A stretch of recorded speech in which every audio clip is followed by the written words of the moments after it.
It looks really unique. I think it's very creative for Caitlin Clark to come up with something like this. And I just enjoy all of it. It's like aura. We love it! It's simple, yet it speaks a lot. I love it so much. I'm a big fan of it. Simplicity is the best. I like the design. Nike always does great with design, so I'm a huge fan of the logo. It looks really cool. I was really excited to see it last night, and it looks like we're going to get shirts with it on it, so that's pretty exciting too. I like it. I like how it incorporates the CC. I love it. Double C's. Let's go, Kayla. Feels good. Got the pants, got the charms, necklace, zipper. But that wasn't even the craziest part. With Caitlin Clark sitting out, 5 teammates also scratched from the lineup, and her Nike logo lighting up Gainbridge like Times Square. Indiana didn't just survive, they stunned everyone. The Fever shattered records and stormed back into playoff position. One single game flipped the whole story. It wasn't just a win, it was a bold warning shot to the rest of the Wnba. And the big question remains, what happens when Clark finally returns? Imagine that. A player didn't even step on the floor, yet still owned the entire night. From downtown Indianapolis, the Fever welcome in the Seattle Storm with major playoff implications on the line tonight. All right, y'all, look, it's a big one tonight. Okay, it's an important one. This has got to be our best 40 minutes. This has got to be our most intentional 40 minutes in everything that we do. Okay, look, no one person needs to do anything outside of themselves, right? But every single person in this locker room needs to be the... Inside Gainbridge Fieldhouse, all eyes stayed on Caitlin Clark. She wasn't in uniform, just in street clothes.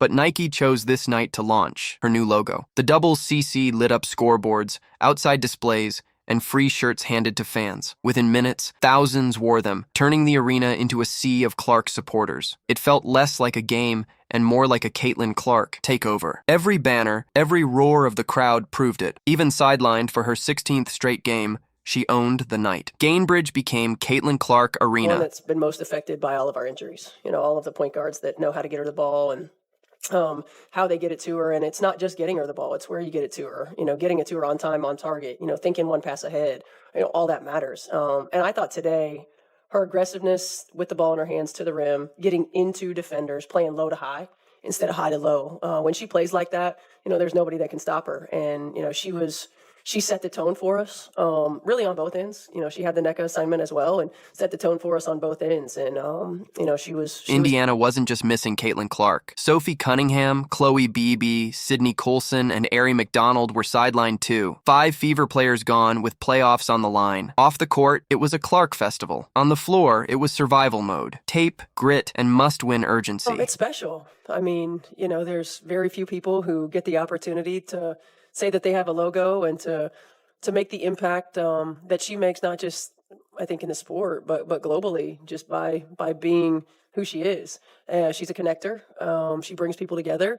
And, I think for us to be a part of that, and whether it's, as simple as being able to celebrate all of these things with her, or, as much as walking out into the arena and seeing the whiteout on the chairs out there, it's really cool.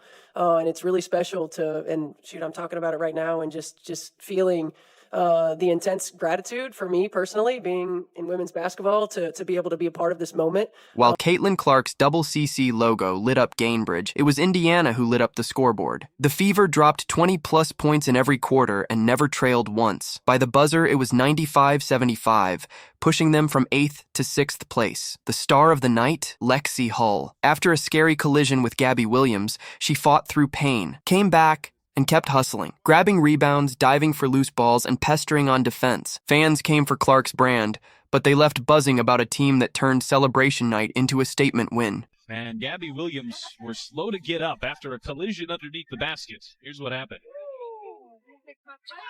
Well, that is a major collision for the two of them. They both knock heads. It took them both some time to get to their feet. The collision was brutal, heads smacking so hard the sound echoed through the arena. Silence fell as Lexi Hull walked, off, a knot swelling on her forehead. With 5 teammates already out, losing her too felt like disaster. But just 10 minutes later, Hull returned, lump and all, and the crowd exploded. Her toughness set the tone. From that moment, Indiana played with unstoppable energy. Rebounds, hustle plays, defense turning into fast breaks. Aaliyah Boston called Hull the definition of tough. while Coach White blasted the hit. Hull, she just laughed it off, winning everyone's respect. Passes. Breezy with a block. She swats Malunga. Fever in transition left to right. Powers at the right elbow. Backing down Diggins. Passes left wing. Kelsey fires. Got it. The defense to offense. And the Fever lead by 10. It's 22-12 with 2 minutes to go in the first quarter.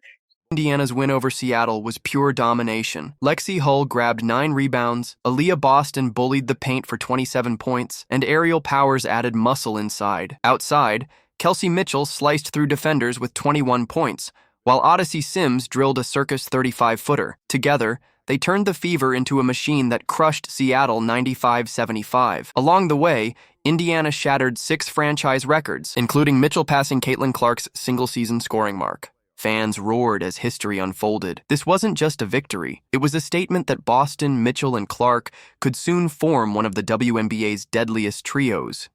I mean, it's who she is.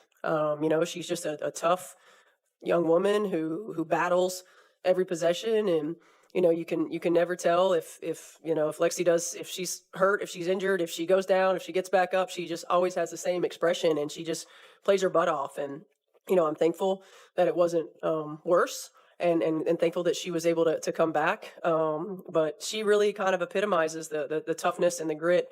Aaliyah Boston etched her name in history, becoming the second youngest player ever to reach 1,000 rebounds, trailing only Tina Charles. She also became the second fastest to 1,000 rebounds and 350 assists, joining Candace Parker in elite company. Boston isn't just racking stats. She's Indiana's anchor, energy, and heartbeat. Meanwhile, Odyssey Sims carved her own milestone, becoming the second fastest Fever player to 50 points and 25 assists, behind only Caitlin Clark. To cap it off, Boston, Sims, and Kelsey Mitchell each dropped 20-plus points in under 30 minutes, a feat seen only 6 times in WNBA history. Indiana has arrived. TD lays it in. Lexi left wing, rise and fire. Yes! Howard skip pass. AB, watch 3 right side. Bucket. Mitchell sees 2. There's Boston. Front row into the paint. They didn't get a good look, and it's Boston to Mitchell. That wraps up the first half. The Fever lead the Storms 50. The Fever just shattered 6 records without Caitlin Clark, but her return could change everything. Out since June 15th with a groin injury, she's missed 25 games, yet her shadow still defines Indiana. Coach Stephanie White insists Clark won't play until she proves she can handle playoff-level minutes in practice. With only 6 games left and Indiana clinging to the 6th seed, the stakes couldn't be higher. Pairing Clark's shooting with Mitchell's speed and Boston's inside dominance could transform this team overnight. The only question, can Clark get healthy fast enough to turn Indiana into the nightmare matchup nobody wants? That's the most complete game we put together in a long time. We made more free throws than they attempted.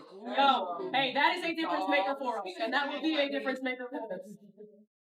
22 assists on 36 made field goals. Total team effort. AB, 1,000th career rebound. Fastest player in Fever history to do so. Thanks, ladies. And Kel set a new franchise record for most points in a single season.